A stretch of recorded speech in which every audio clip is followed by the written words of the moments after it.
Hey guys, welcome to my YouTube channel where we speak life. Speak what you seek until you see what you said. Today I'm going to be talking to you guys about how reception was for me in Army basic combat training. I'm going to go over the main points of what you should be expecting, what you should prep for, and then I'm also going to throw in some funny stories that I had to go through. So reception is about, depending on how long and where they move you around, it took my reception took 2 to 3 weeks. Only because I started from one battery and got moved to another battery, so it was extended, but everything should be the same. Let me tell you from the beginning. So I got into the hotel, I checked in. We're supposed to, at least where I came from, Maryland, we have to stay at the hotel overnight, wake up at 4 in the morning to then go to MEPS, which is the in-processing place where they have you sign your contract and swear in and all of that. I went to MEPS and I spent all day at MEPS. Like, let me tell you, if you haven't done MEPS yet, just know that it's going to be a long process. And most of the time, the people that work there, if they're civilians, are pretty rude. So just don't be surprised if you encounter some people with bad attitudes. Anyways, so you go to MEPS, and then that's where I got sworn in. I had to wait. Then I went to the airport with a couple of people that I met that actually transferred from Fort Sill, and some of them came here to San Antonio, Texas for the same MOS 68 Whiskey School. So I met them. We flew, and it was actually a funny story. So one of the people that I was sitting next to in the airport, I had to go run and get some food to catch my next flight to arrive at Fort Sill, Oklahoma, because that's where I did my basic training. So I went to Chipotle. I ran my flight, and I had to chug my bowl down as quickly as possible because I wasn't wearing a mask, obviously, because I was eating, but I didn't want to make other people uncomfortable, so I just demolished that Chipotle bowl in like 5 minutes before takeoff. And then I met the same girl who was placed in my battery, and then I was like, hey, were you the one sitting next to me at that one flight? And then she started laughing, and I was like, oh my gosh, did you see me demolish that Chipotle bowl? And then she started laughing even more. She was just like, yeah, you were hungry. And I was just like, I did not want to make you uncomfortable because I wasn't wearing a mask. It was just funny that I ended up seeing her again, and she was in my battery. Okay, so then we arrive, and then a drill sergeant obviously comes up into the bus, and he's just like, have your paperwork in one hand and have your ID in another. And then he tells us to get off the bus, and he's yelling. He's telling us to move with a sense of purpose. And so then we form up, and then he splits National Guard, reserves, and active. Let me tell you, a lot of people join the National Guard, like a lot. When I'm telling you there was a good 200 people getting off of a bus, I'm gonna say 150 were National Guard, 70 was like reservists, and the rest were active. Like, there was only a few of us. So after that, we lined up, and we had to go through these like rooms, I guess, to get our summer PTs, like Army issued PTs, Army issued winter, our winter attire, our winter uniform, our gloves, just the basic stuff, because there's a different process to get all our gear, like knee pads, helmets, vest, all that. The process was long. So we arrived at Fort Sill, Oklahoma, from being in the airport from 8. Then we arrived at 9 or 10 p.m. and then the buses didn't come until 12 a.m. and the airport was an hour away from Fort Sill. So then we arrived at Fort Sill at 1 in the morning. So we were doing all this at 1 in the morning. So by the time we were done with that and briefing about what's going to be happening and everything like that, it was 3 in the morning. And then we went to sleep, and we had to wake up at 4 in the morning. And then we had to eat MREs, which is meals ready to eat. There was like only a few that I enjoy eating, but get used to eating just that. At least for the first like 3 weeks that you're there. They give you hot A's, which is like cooked food, but most of the time you're gonna be eating MREs, and it's just nasty. The next day, we then had to line up. All 200 and something of us had to line up to get our COVID testing done. So we lined up. It took a long process, and let me tell you, Oklahoma in March, I shipped March 15th, so you would expect Oklahoma to be like cool, crisp, The weather, no, absolutely not. It was cold, like freezing. They had us, I don't understand why they did this, but we had a whole winter uniform. They just had us wear our jacket, winter jacket, with summer PT shorts. Like, and we had to stand outside. So I could not feel my kneecaps. That's just, I could not feel it. So we were out there for a minute getting tested, and then we had financing. One thing I want to warn you guys is be prepared to just wait. It's a long process. They have to get everybody done, making sure that they have their BAH, which is, you know, like their housing allowance, and making sure that they're set with their ranks, their pay grade. First day, and I waited for a long time just to sign some papers allowing me to do like life insurance, sign up for that, how much I wanted, to only not even get done that day. Like, we had to call it a day. We had to go back to where we were sleeping, slept, and then we repeated the whole thing, but we started with financing again. And then I got to the line, and then I got pulled because they were like, Albanese, Specialist Albanese, and I was like, right here, Joe Sergeant. And they were like, come with me. And I'm like, the only thing that got in my head was, oh my gosh, I tested positive for COVID. And if you test positive for COVID, you quarantine for about, it's not guaranteed. You either quarantine for 2 weeks, a month, it could be a long time, and then you start your process. So I was like freaking out. And then the drill sergeant was like, listen, you're not going to be processing with this battery. Because we were technically all a battery. We were all going to start in the same place.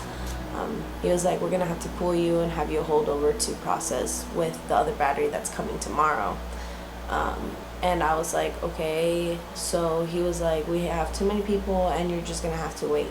So he was like, let's get your financing done now, and then you can hang out in like the room. And I was like, okay, cool. So I went back to the room while everyone else was doing processing. And then I was freaking out because it was just like, oh, I hope this doesn't slow down my process. And then they were eating, and I was up there, and I was like, they forgot about me. I don't have anything to eat. So then I went back downstairs, and then they started packing their stuff, and I'm like, okay, where are they going? And they were gonna go to the official like battalion, like the battery, where you have your bays, where you have your drill sergeants that are assigned to you, all that. And they were packing up, and I was like, oh my gosh, they're gonna leave me here by myself in like a separate place outside of Fort Sill barracks. And I was just like freaking out. So then I went outside. I told drill sergeant, I was like, hey, so drill sergeant, I don't know what's going on, so what should I do? He was just like, just chill up there, and I'll figure out what they want to do with you. And I was like, okay. And I got separated from, like, you know, the people that I met at the airport, so that was kind of sad. So like 20 minutes later, after I was calling my mom, and I was just like, oh my gosh, like I'm sad because I feel like my process is going to be longer than what I thought it was going to be, this and that. And then somebody, like a trainee, comes up, and they're like, oh, come with us and take your stuff. And I was like, okay. So I get my stuff, and then the drill sergeant was like, you're gonna come with us. And I was like, oh, awesome, bet. So process started up again. So we went to the battery where we're gonna be staying.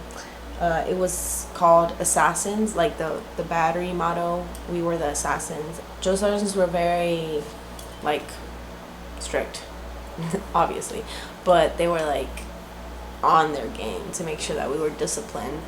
I remember we had to quickly move upstairs. The females had to quickly move upstairs, and there was like, I think we started with 63 females in a bay.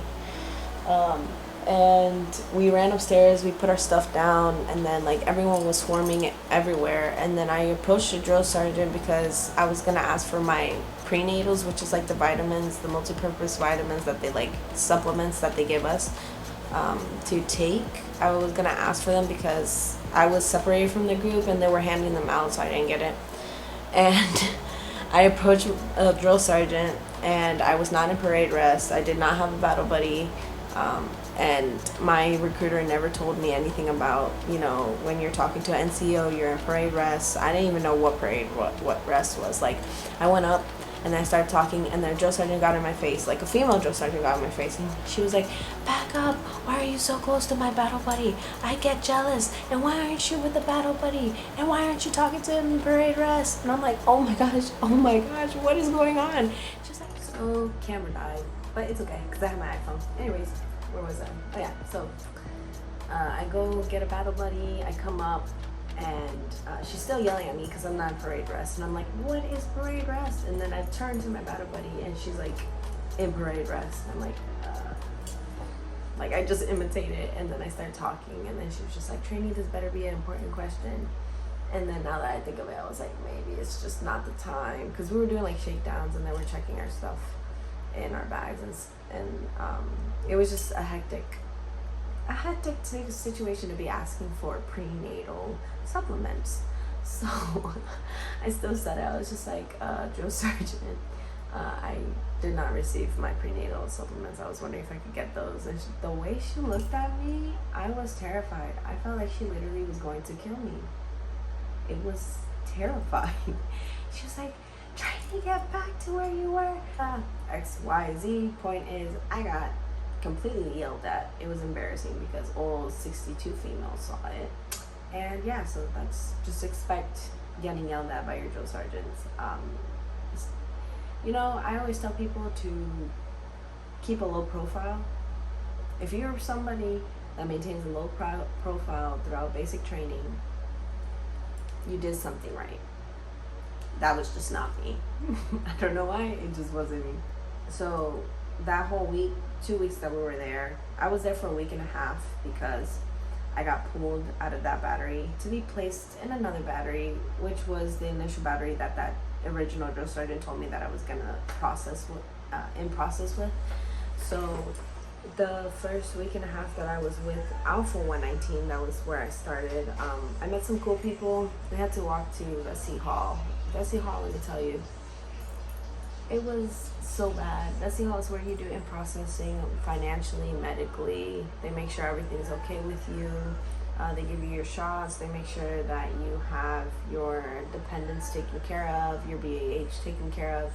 So we woke up at 05 to be walking, and we would be at Vesey Hall from 06 to 1700, which is 5 p.m. And then when we come back, we would eat, and then we would call it lights out. We didn't have any downtime to do anything. We barely even had time to write letters. Well, our time to write letters was at Vesey Hall because we were first in getting in processed, and like I told you, finance lines, they were just long. Medical lines were also long. We also got issued our uniforms, our ACUs, but trying not to fall asleep while waiting for all that was probably the worst part of reception, is because you're sitting in the chair, and it's just a chair, and the whole battery's there with you in processing. So let's say you're done with finance, you're literally sitting in a chair, and you're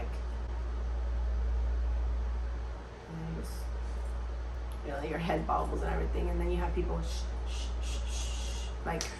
they were called the shishers, and then you have people kicking you to stay awake, and they're looking out for you, right? Because the drill sergeants would have all of us stand up and do the squat bender, which is like us holding a squat.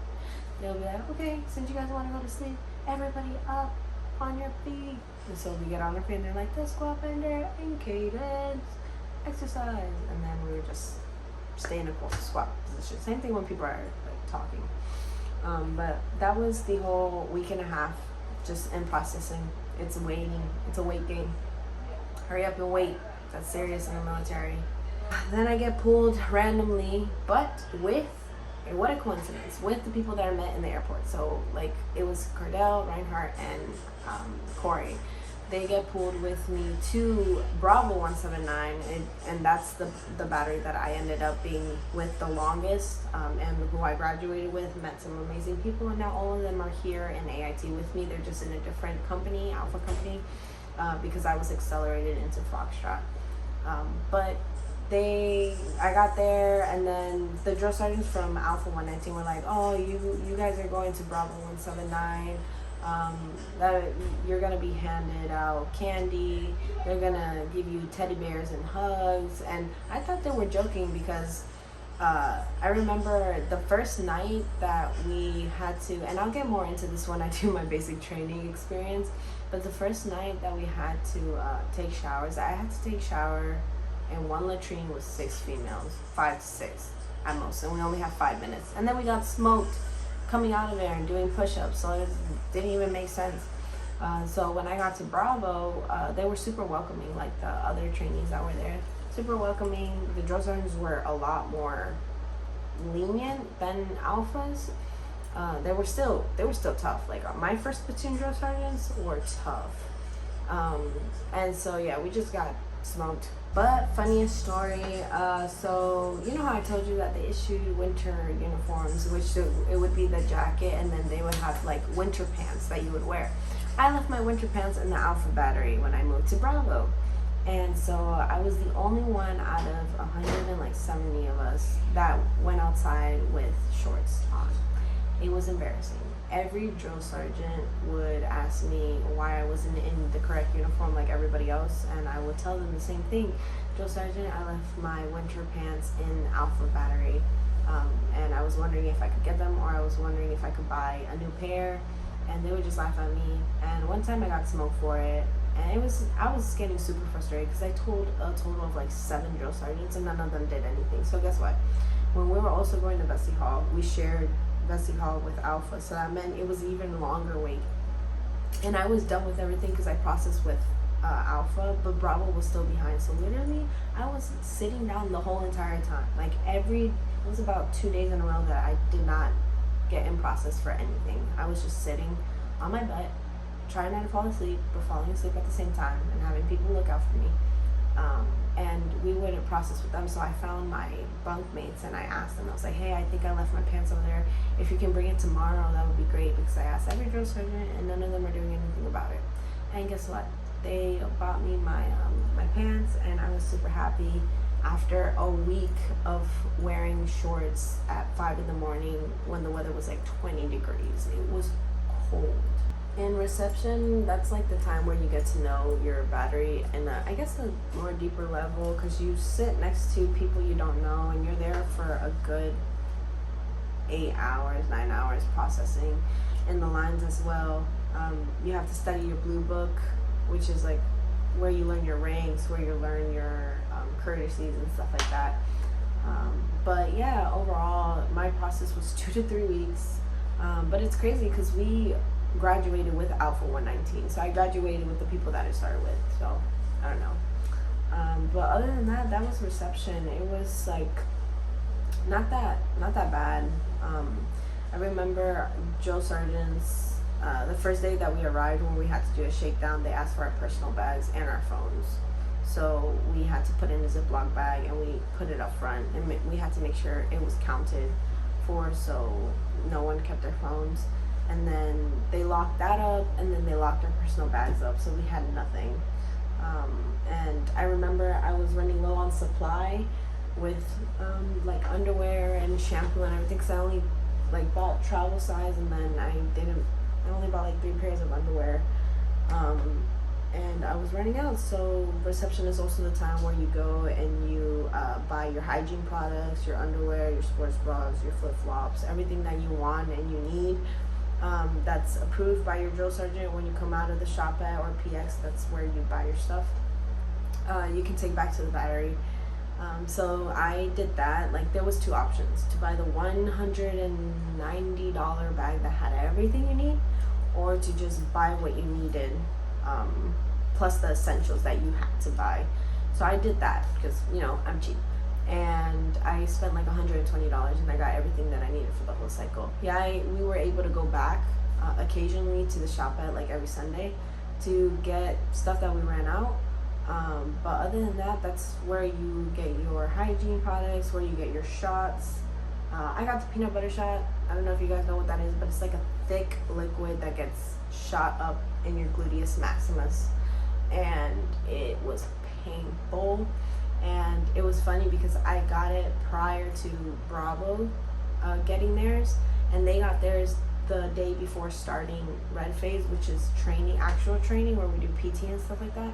So all of them were sore the next day when they were doing PT, and I was chilling. I was like, oh, I got my shot with Alpha, so sup. I met some pretty cool people in Bessie Hall that we still talk to this day.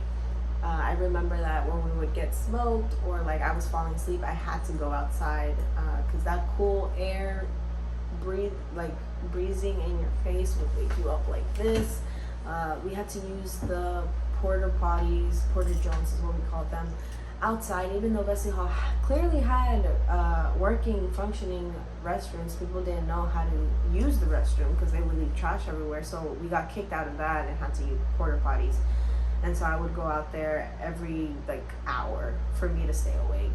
And in the lines waiting for that, I would talk to people. And it was a pretty cool process.